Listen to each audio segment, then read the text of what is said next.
Halo, assalamualaikum warahmatullahi wabarakatuh. Perkenalkan, nama saya Reza Hermawan dari kelompok 4 agama kelas 1 PVTM. Di video kali ini saya akan menjelaskan tentang materi tauhid. Materi tauhid yang pertama ada wahdaniyat Allah.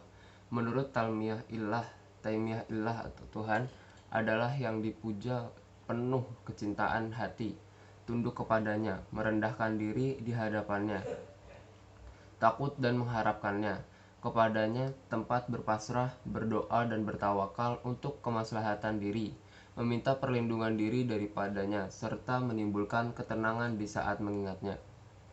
Dapat dipahami bahwa Tuhan bisa berbentuk apa saja yang dipentingkan oleh manusia. Oleh karena itu, dalam mengesahkan Allah, umat Islam berusaha menghindarkan diri dari segala bentuk penghambaan selain kepada Allah. Seperti pada surah Al-Fatihah ayat 5 yang berbunyi, In iyyaka na'budu wa iyyaka nasta'in. Hanya engkaulah yang kami sembah dan hanya kepada engkaulah kami meminta pertolongan. Ajaran tauhid tersebut bermuara pada sikap dalam ketundukan ibadah yang tulus dan ikhlas hanya kepada Allah Subhanahu wa taala dengan berpedoman kepada ajaran dan teladan Rasulullah. 3 cabang tauhid ada tauhid mulkiyah, tauhid rububiyah, dan tauhid uluhiyah. Yang pertama tauhid rububiyah. Tauhid rububiyah ini penegasan atas keesaan semesta Allah, menciptakan langit dan bumi beserta isinya. Allah menciptakan manusia dan segala makhluk serta menjamin rezekinya. Tauhid rububiyah secara filosofis menjadi landasan kosmologi Islam, merupakan sebuah pandangan tentang realitas, kebenaran, ruang, waktu, dan dunia. Prinsip-prinsip tauhid rububiyah. Yang pertama ada dualitas meliputi 2 kategori, yaitu Tuhan atau Sang Pencipta dan bukan Tuhan ataupun ciptaan. Yang berarti Allah bersifat mutlak dan maha kuasa dan berupa tatanan ruang dan waktu, proses penciptaan dan semesta yang sepenuhnya tunduk kepada ketentuan Allah. Yang kedua adalah ideasionalitas, yaitu hubungan antara 2 struktur realitas, pada dasarnya kemampuan berpikir yang berarti potensi untuk memahami kehendak Allah secara langsung melalui surat yang ada dalam firman-Nya atau secara tidak langsung melalui pengamatan terhadap ciptaannya. Yang ketiga ada teleologis, yakni bertujuan terencana atau didasarkan pada maksud-maksud tertentu Sang Pencipta. Keimanan pada rububiyah ini mengarahkan umat Islam kepada takdir Allah yang berlaku pada alam semesta dan alam manusia. Tauhid uluhiyah. Tauhid uluhiyah berarti penegasan atas keesaan Allah dalam zatnya atau ketuhanannya dalam beribadah kepada Allah Subhanahu wa taala, seperti dalam doa, nazar, takut atau khauf, dan tawakal. Wahdaniyah dalam ibadah ini menuntut 2 hal. 1. Tidak menyembah dan meminta pertolongan selain kepada Allah Subhanahu wa taala. 2. Menyembah Allah berdasarkan yang telah disyariatkannya melalui teladan Rasulullah SAW. Bahwa tauhid uluhiyah merupakan landasan horizon teologi Islam yang monoteistik. Dapat disimpulkan bahwa sekedar percaya akan adanya wujud Tuhan tidaklah membuat seseorang menjadi seorang Islam atau Muslim. Karena orang yang dikatakan kafir pun percaya akan adanya wujud Tuhan yang maha pencipta alam raya. Dalam kaitan ini manusia membutuhkan kasih Allah dan kita harus beriman kepadanya.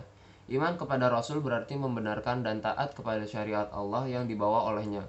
Para Rasul dan Nabi memiliki sifat wajib bagi Allah, yang diantaranya ada sidik yang artinya benar, amanah yang artinya terpercaya, tablik yang artinya menyampaikan, dan fatlonah yang artinya cerdas. Tauhid mulkiyah.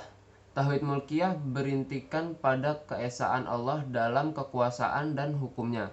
Seseorang yang beriman dan bertekad untuk senantiasa menyelaraskan segala gerak, langkah, dan keinginannya sesuai dengan kehendak Allah sebagaimana dalam kitab suci Al-Quran. Iman kepada kitab Allah berarti percaya bahwa kitabullah adalah kalam Allah yang diturunkan kepada para Rasulullah yang di dalamnya menerangkan perintah dan larangan, janji dan ancaman. Kitab-kitab yang diturunkan Allah kepada Rasul-Rasulnya ada 4, yaitu Taurat yang diturunkan kepada Nabi Musa alaihissalam, Yang kedua ada kitab Zabur yang diturunkan kepada Nabi Daud alaihissalam. Yang ketiga ada kitab Injil yang diturunkan kepada Nabi Isa alaihissalam. Dan yang terakhir adalah Al-Quran diturunkan kepada Nabi Muhammad SAW. Tauhid mulkiyah merupakan landasan pembentukan tatanan sosial masyarakat Islam. Dalam tatanan sosial Islam, syariat Islam tetap diperlukan dalam menegakkan syariat. Misalnya, kewajiban zakat tetap berlaku dan harus ditunaikan oleh seorang muslim. Materi yang selanjutnya adalah zat, asma, dan sifat Allah. Terjemahan kata zat yang paling mendekati maksud yang benar adalah eksistensi. Istilah ini dibuat untuk menunjukkan sesuatu yang ada. Segala yang ada disebut zat. Jadi, istilah zat Allah berarti keberadaan atau eksistensi Allah itu sendiri, bukan hal lain yang berhubungan dengan Allah. Sifat-sifat Allah adalah sifat sempurna yang tidak terhingga untuk Allah. Sifat-sifat Allah wajib untuk setiap muslim mempercayai bahwa terdapat beberapa sifat kesempurnaan yang tidak terhingga untuk Allah. Maka, wajib juga dipercayai akan sifat Allah yang 20 dan perlu diketahui juga sifat yang mustahil untuk Allah. Sifat yang mustahil untuk Allah merupakan lawan kepada sifat wajib. Mengenai sifat Allah, ahli al-sunnah wal jamaah sejak dulu hingga sekarang berpandangan bahwa tidak diperkenankan mensiasati Allah dengan sesuatu yang Allah dan Rasulnya tidak menetapkan demikian. Dalam bahasa Arab, asma memiliki arti nama penyebutan dan husna berarti baik. Dengan demikian, arti Asmaul Husna adalah nama-nama Allah yang indah dan baik. Asma Allah yang indah sebagai bagian dari kepercayaan tauhid merupakan landasan etis umat Islam. Umat Islam tidak hanya perlu tahu, tetapi juga harus berhias akhlak dengan akhlak Allah sebagaimana tergambar dalam asma-Nya. Keterperdayaan manusia kepada tradisi syirik pada umumnya adalah karena menyangka bahwa jin, iblis, atau setan dapat mencuri dan berbagi informasi mengenai misteri peristiwa gaib. Misalnya masalah jodoh, usaha manusia di masa depan, kematian, kiamat, dan lain-lain. Iblis dan setan sebagai musuh utama manusia senang melihat keterperdayaan ini. Secara langsung atau tidak, manusia yang berperilaku syirik dan bertindak maksiat ini telah mempromosikan kejahatan dan menyokong kekuatan setan, bahkan telah berteman dengannya. Na'udzubillah.